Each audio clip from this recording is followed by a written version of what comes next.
আচ্ছা, আমরা এখন দেখব কিভাবে একটা পেজ পরিবারের ডিলিট জন্য করতে হয়।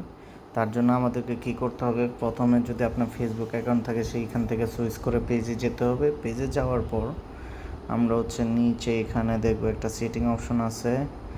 এখানে যে সেটিংটা আছে এটাতে ক্লিক করব। এই যে এটাতে ক্লিক করব, ঠিক আছে। এখন এটাতে ক্লিক করার পর যাওয়ার পর নিচে গেলে দেখতে পারবেন যে একটা অপশন আছে, এই যে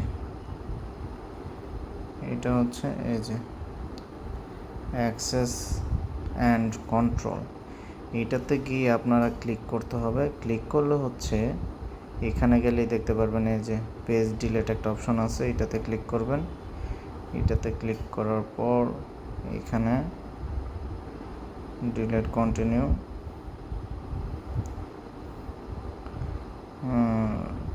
পাসওয়ার্ডটা দিচ্ছি। এটার জন্য আমি একটু ভিডিওটা অফ করছি যাতে পাসওয়ার্ডটা দেখা না যায়। পাসওয়ার্ডটা দেওয়ার পর আমি আবার শুরু করছি।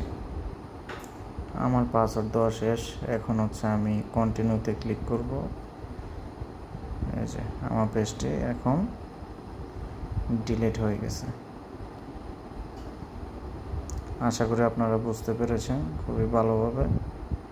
আপনাদের আর কোনো সমস্যা হবে না এই বিষয়টি নিয়ে। ধন্যবাদ সবাইকে।